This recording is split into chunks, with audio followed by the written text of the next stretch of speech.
અભય થઈને નિષ્પક્ષતાથી નિરપેક્ષ રીતે વાસ્તવિકતાનો અરીસો રૂપી સચોટ માહિતી લાવતો સત્યની સાથે Abhay Times. Kapodra police no drugs in Surat city અભિયાનને લઈ ડ્રોન કેમેરાથી એનડીપીએસને કેસ શોધી કાઢી 2 આરોપીને ગાંજા સાથે ઝડપી પાડ્યા હતા।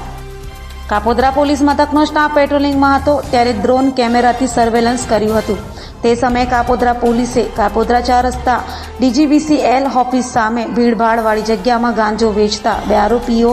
હિંમત શામજી હળિયા અને નીતિન ધીરુભાઈ ચાવડાને ઝડપી પાડ્યા હતા અને તેઓ પાસેથી ગાંજાનો જથ્થો કબજે લઈ કાયદેસરની કાર્યવાહી હાથ ધરી હતી।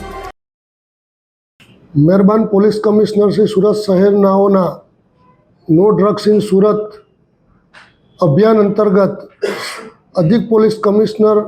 શ્રી સેક્ટર 1 તથા નાયબ પોલીસ કમિશનર ઝોન 1 સાહેબનાઓ દ્વારા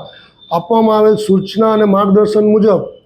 કાપોદ્રા પોલીસ સ્ટેશનના પોલીસ ઇન્સ્પેક્ટર શ્રી MB અવસરોના સાહેબનાઓએ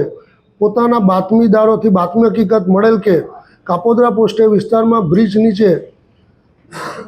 માદક પદાર્થોનું વેચાણ થાય છે। જે અનુસંધાને તેઓએ પોતાના બાતમીદારોથી બાતમીને વાકેફ કરી અને ટેકનિકલ સર્વેલન્સનો પણ ઉપયોગ કરી બાતમી હકીકતની ખરાઈ કરી અત્રેના કાપોદ્રા પોલીસ સ્ટેશનના second point Shri MR Solanki તથા ડિસ્ટાફ PSI શ્રી પંડ્યા તથા સ્ટાફના અન્ય માણસોએ વોચ ગોઠવી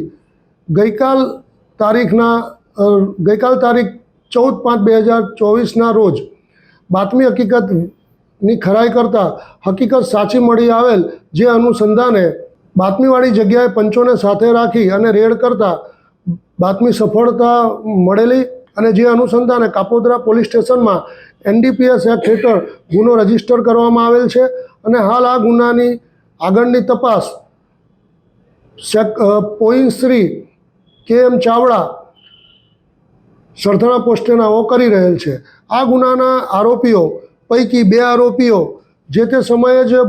સ્થળ ઉપરથી પકડવામાં આવેલ, જેઓના નામ હિંમતભાઈ શામજીભાઈ હળિયા તથા નીતિનભાઈ ધીરુભાઈ ચાવડાનાઓ છે અને આગળની તપાસ તજવીજ હાલ ચાલુ છે। સદરુ ગુનાની બાતમીને વેરીફાઈ કરવા માટે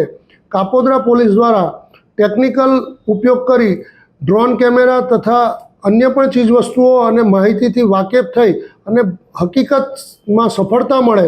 અને પોલીસ કમિશનર સાહેબનો જે અભિગમ છે કે નો ડ્રગ્સ ઇન સુરત એ હેઠળ કાર્યવાહી કરી કુલ ગાંજો